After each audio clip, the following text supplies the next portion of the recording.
Hey everybody, this is Dave, and today I got invited by Firecore to beta test the Infuse Pro 4 app for Apple TV 4. So here I installed Test Flight onto my Apple TV, and you click it, and once you accept in the email the terms and conditions, you can now load it up as long as you use the same Apple iTunes account. It will show up on the Apple TV Test Flight app. So we have it here. I'm going to click into it, and I'm going to install it on my Apple TV. So what to test in this beta, this is the 4.0 version, we test out network shares, adding to favorites, and metadata fetching accuracy. This is all the stuff that I'm going to show you, and you get a first look at the Infuse Pro 4.0 for Apple TV. So we'll go ahead and install that. Now I'll jump back to my home screen, and I'll scroll down to the bottom here, and you'll see the Infuse app being installed right here on my Apple TV. So once that installs, we have it ready to go. So I'm going to click and hold, I'm going to wiggle, and I'm going to bring it up here so that we can get to it easier. I'm going to put it right over here next to Plex, and we're going to let it sit right there. So now let's open it up for the first time, and I'm going to show you. So what it says here, welcome to Infuse, add some folders from your network shares. Now I have a whole bunch of shares, and what it's going to do once you add to shares is it's going to search your Wi-Fi network, and it's going to find all the devices and NASs and Airport Extremes with hard drives connected to them, your MacBook Pros, all of your computers, Windows, Mac, whatever it is, and it's going to find them here. As long as you enable sharing in the settings of your computers and your NASs, they will show up here as SMB or SFTP. You'll also see your Plex media server. And by the way, I have Plex installed as a server app on my Asustor NAS, which is 15 terabytes. And I got a lot of folders on there with movies inside them. I have my Airport Extreme. It finds it in two different ways. I have a hard drive connected to that with some movies on it. You can fill it up. You can use up to like 2 terabytes in the hard drive. And then I have my MacBook Pro shares. And here's my Asustor, and that's filled with folders and movies and stuff. And then this is something else. It might be my computer or something, but it's an IP address. It doesn't exactly have a name to it. So first things first, I have my Asustor, and that's where I keep all my media that I rip from DVDs and download and things like that. So now I changed my password on my Asustor to something generic, so that I don't give away my password. So I just did admin, and then I hit next, and then I'll just put in that 4-digit password I put in. It's usually more extravagant than that. So I'm gonna click there, and I'm gonna hit done, and then I'm gonna save this share so that it remembers the password and username and all that. And I'm gonna hit add to favorites. So I'm gonna add that to my favorites. So that's the folder.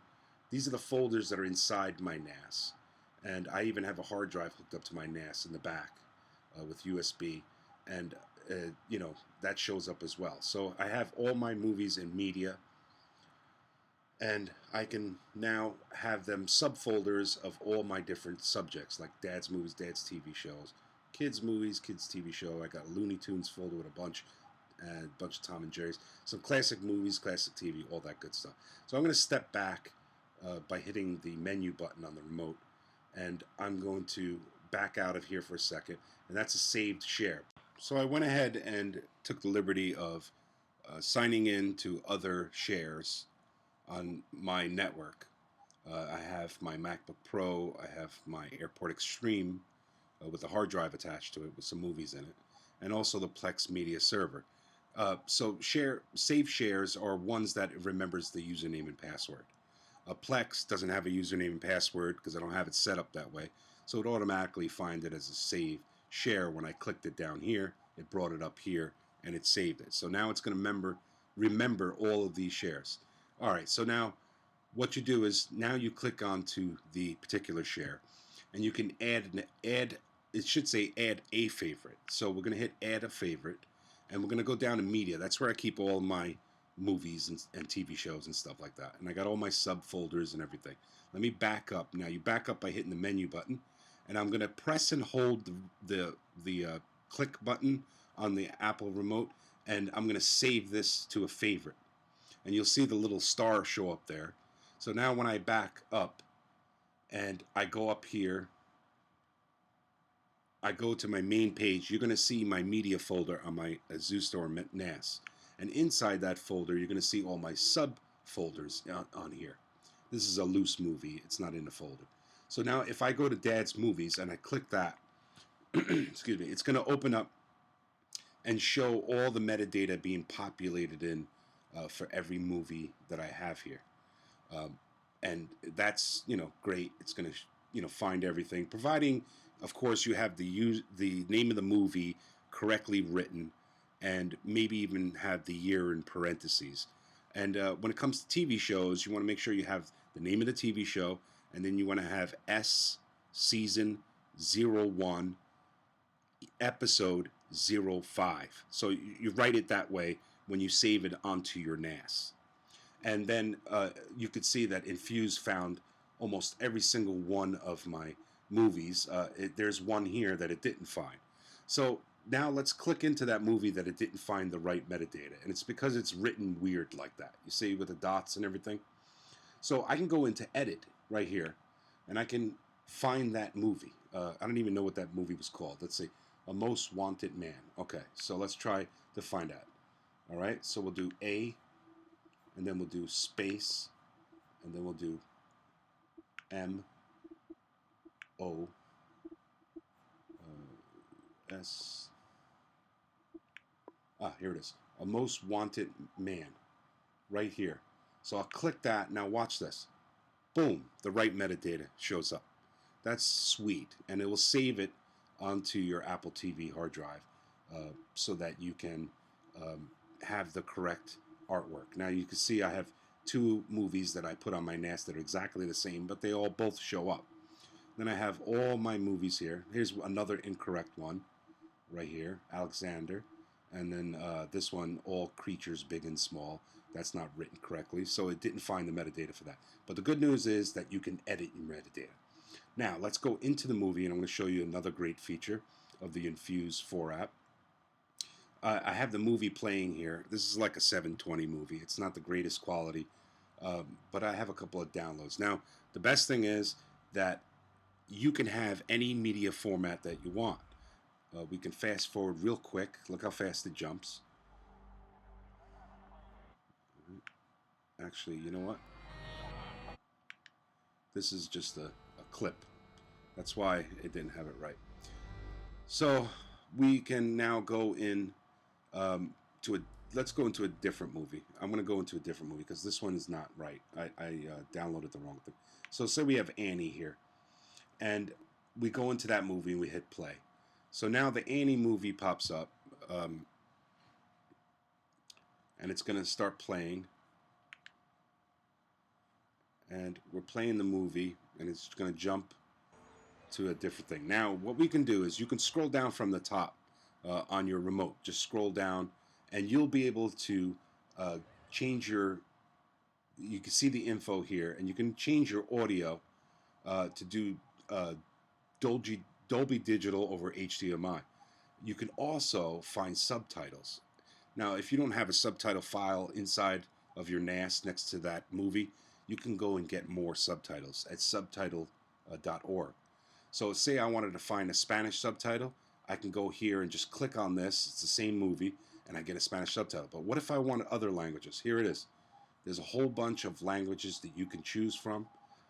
You just go ahead and find it. Now let's say I wanted to find a language. Let's say I wanted French. Okay. I hit French, and boom, there's one available right here. So I click that, and it will download it. So now I have a French subtitle here. So I can now click, make sure the check mark's on the French subtitle, and I can start to play the movie again. And now you have French subtitles. There's nothing better than that. Grabbing subtitles for all those people who need subtitles. You don't have to go download them and put them inside your NAS. You could just go ahead and do whatever you want. Back to the Future. I got a whole bunch of other great movies on here. Now I can see my whole movie collection, and that's great. Another thing you can do is when you're playing a movie, you can go back into settings. It remembers where you left off, by the way. And you can go into zoom, and you can zoom to different zoom modes. Also, you can jump chapters. So if you have a way to jump into chapters, so it will jump the movie into a different chapter. So that's good too. So let's now go back to settings, and I want to show you a little bit more about settings. We'll go to the top, and we'll hit settings there. So now in settings, you see your shares, and those are the ones that you have. You can hook this up to a tracked account, and it'll track every movie and TV show that you watch. You can show file names. You can sort by date. Metadata fetching, you want that on, of course, because you want those great covers. And you can clear your metadata in case your system's running a little slow. You just clean it up, or you revamped your whole shares and everything. Show subtitles on, you can have them off. Continuous playback, so you can go from one episode to another. And then you have Dolby DTS over HDMI. You can have that set up. And then you can set up your default languages for audio, subtitles, and metadata, so that it finds the right metadata, audio, and subtitles for your language.